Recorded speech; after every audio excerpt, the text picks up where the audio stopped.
Okay, Pop. So I asked you to help me with a project for my friends Frank and Tanya because they were in the market for a toaster. And what did you suggest for them?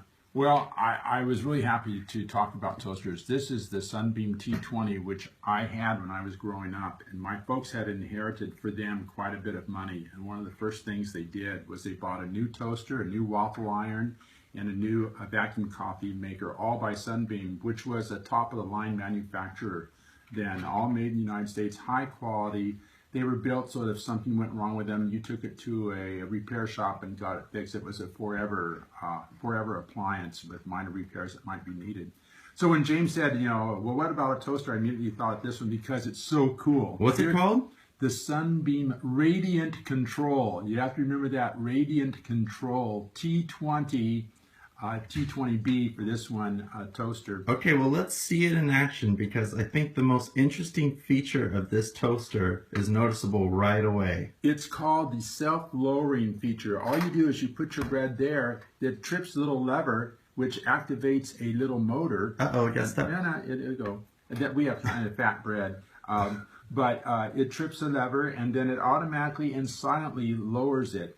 And then, like all toasters, it has a thermostat, but this toaster, because it was made as such high quality, it's got 1,275 watts, and most toasters today have like 900, 800 watts, and so they don't make toast as fast. The cool thing about this toaster is it knows when it's done, like all toasters, it rises automatically, raises the bread automatically, and it's silent. But wait till you see what comes after this, because you will just be amazed. When I was in 4th grade, my folks got this toaster in 1956. I would come home from school for lunch and I'd have like 4 pieces of toast and just watch it do its trick, which you're going to see in just a minute. So you've always, since even you were a tiny little kid, you were just fascinated by appliances. I was. I would read the manuals. I'd get the old manuals that my folks had saved from the 1930s and 40s and read them and like people would read a dirty book. I just loved it, and I still do. I just think it's fascinating, and I think it tells a lot. Appliances tell a lot about the country, and also the kind of appliances people have will tell you about the people. I can make judgments about people based on the toaster they have. So, on the spectrum of appliances that you're interested in, where does the toaster fall? Well, probably my favorite appliances that's coming up now have to deal with laundry. Look at this, Frank and Tanya.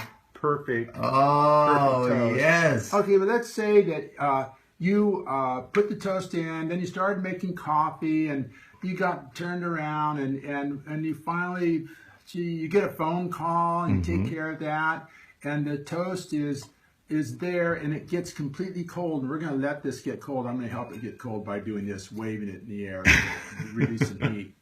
Because this Radiant Control toaster, which began being manufactured in 1949, set the standard for toasters in America, has a special feature. And that is when you put in toast that has already been toasted, it knows it's been toasted, and it will only reheat it. It won't cook it anymore. It won't toast it anymore. It's going to reheat it, so it'll be nice and hot for you to put that butter on. This is actually an amazing feature because I notice I do this all the time where I make toast and then it cools down, and then you're trying to butter cool toast. Doesn't work. It's terrible. Yeah. All right, so let's put it in. Okay, so it's cool now. It's cool to the touch. So now I'm going to put it in. I might have to poke it a little bit. Maybe it'll go down. Oh, it's going to go down because it kind of shrunk a little bit. Okay, so the toaster knows. You can go on YouTube and there are explanations about how it knows it's been toasted. So it's kind of like a camera, or it's reflecting light off the toast? It's not a camera. It's not a photo electric thing, not a photo eye. I've read about it and I've seen the video on it. I forgot what it is. But there's a lot about these toasters on the internet, and I want you to be aware that you can always get help. By the way, what I like about this toaster is the perfect chrome. This is from 1956, and the condition, we got this on eBay for Frank and Tanya, it's really like brand new, like it was really never used. Okay, see now it just clicked off. It's coming up because the toaster knows it just needed to be reheated. All right. There you are. Oh, it cooked it a tiny bit Just more. a little bit. It's got to cook it just a little bit. But normal. But that's what you get. Mostly just heated it up because Yeah. it knew that the toast had been toasted. And you can do this again. Yeah. We hope you don't. But anyway, yeah, it's a cool toaster. I hope you enjoy it. It comes with a complete guarantee from James. He'll take care of anything that goes wrong Yeah, with it. we will. Including replacement. We will replace it. We will repair the toaster based on YouTube videos that we now know where to find. And yeah, happy anniversary to Frank and Tanya. Here is your new Sunbeam Radiant Control T20 toaster? T20-B. T20B. You'll love it. Okay.